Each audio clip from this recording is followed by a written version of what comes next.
Rise of the Blue Moon, Chapter 8. The Stars as They Fell. Sun Wukong tries to pry the Luca flower open several times with no luck, even hitting it with his staff, but the flower doesn't budge. No matter how hard the golden monkey tried, the flower still would not open. Macaque rolls his eyes.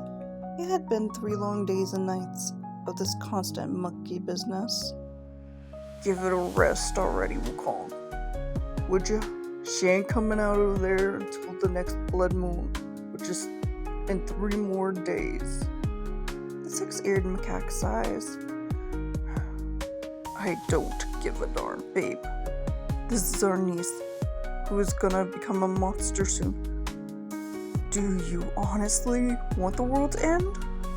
Wukong punches a nearby tree with such anger. The poor plant is sent flying miles away from its rooting where it had been since it was a young sapling. He then sighs before looking at his beloved. He continues. Look, Mac, the prophecy is coming true.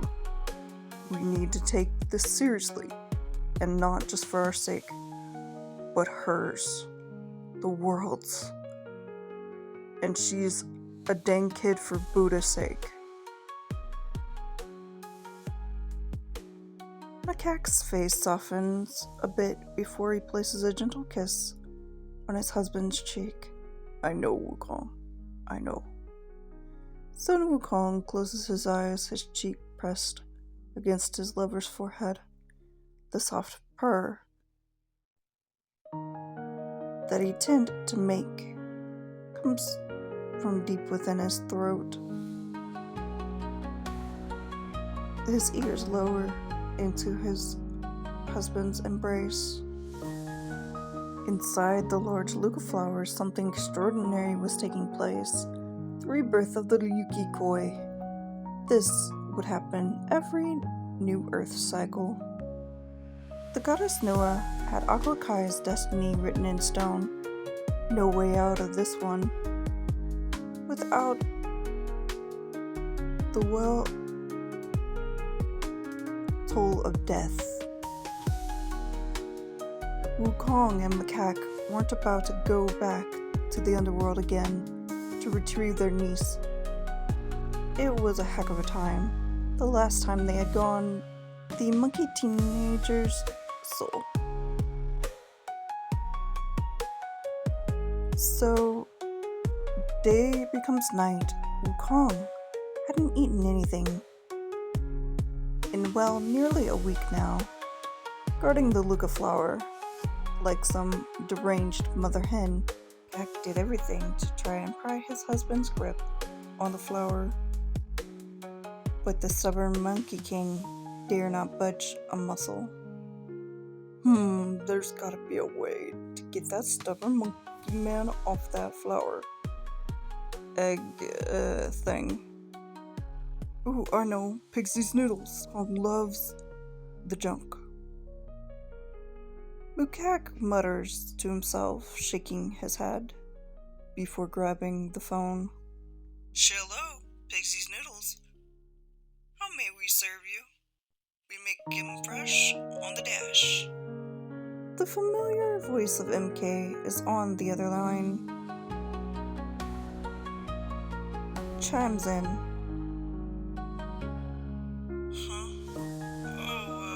Hey MK. I need an order of some of Pixie's famous noodles. Can you bring them quickly?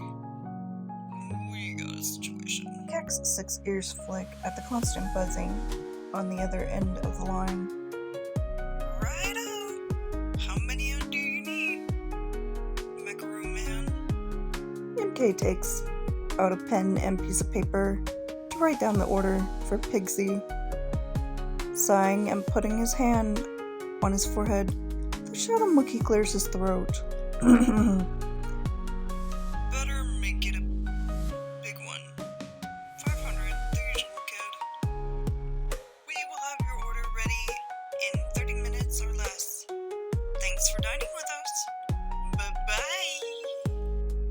MK hangs up the phone to give his dad the orders. Macaque turns off his phone and puts it in his pocket. Now, all he had to do was wait for Sun Wukong's order. He taps his finger on the chair as he waits for MK. Sure enough, MK was there in 30 minutes or less, just like the slogan said he'd be. The Noodle Mobile pulls up and MK knocks on the door. Order for the Monkey King? MK waits for the Shadow Monkey to open the door. Instead of opening the door, Macaque sneaks up on the delivery boy through his shadow. MK jumps back slightly, startled. Whoa, dude. Try not to give the delivery boy a heart attack. MK clutches his chest. Sorry, bud. But I need these urgently. It's a matter of great importance. MK pays for the order and takes them inside. Is he still out there moping around about Aqua? MK puts a foot in the door to stop the six-eared monkey from closing it. Macaque's eyes widen slightly at the realization that MK had known all about this. He hadn't told a soul. How did you... mind connection thing with the Monkey King? It's not rocket science. MK shrugs, putting the money in his pocket. The 19-year-old wasn't as dumb as everyone had previously thought. Right. Well, this whole prophecy jazz. He doesn't want her to destroy the world. Macaque's face softens a bit before returning to its normally stern look. He was like that with my prophecy too, remember? MK nods, crossing his arms over his chest. I know. He was. But this is different. Aqua is his flesh and blood. Not that I don't mean that you aren't his sort of son, but he raised her. Macaque puts his hand on his hip, leaning on the doorframe.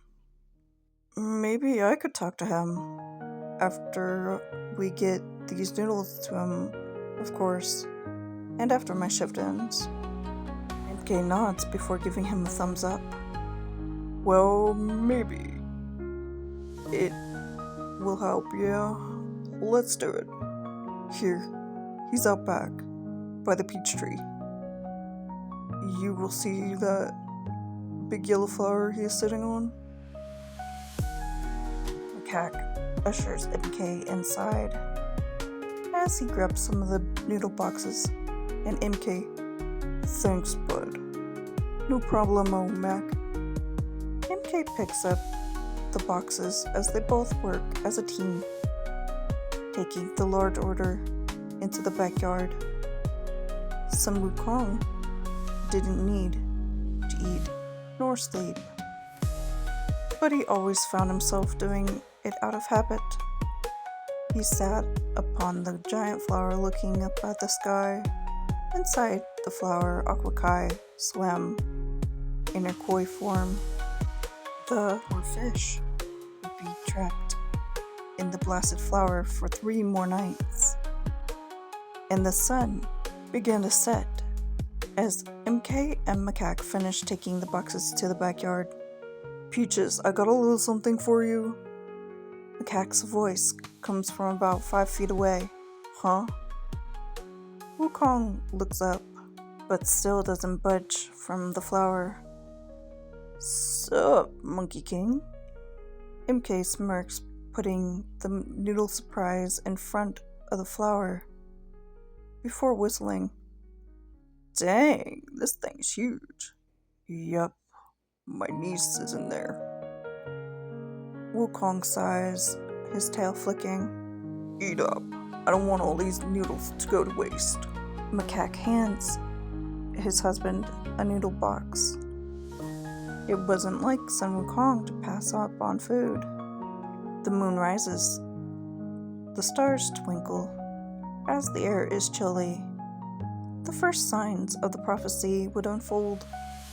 As the stars began to fall, hundreds of stars fell out of the sky that very night. Sun Wukong ate finally, but still doesn't leave the flower. This was no mere meteor shower. This was the sign of the beginning of the end. This has been the audio adaptation of Chapter 8. The Stars as They Fell, Rise of the Blue Moon, a fanfiction, written by yours truly, the Water Monkey. Please keep a note that this is just a work of fiction and it does not entail any part of the Lego Monkey Kids series. Thank you. May you have a blessed night or day, depending on where you live. Again, you can find this on Wattpad under Rise of the Blue Moon by the Water Monkey. Bye-bye. I do have to apologize. I have been a little under the weather, so recording has been a bit rough for me. I keep losing my voice, so if my voice sounds a little harsh this time around, it's because I have a cold. Thanks for understanding. And may you be one with the tide, like I am.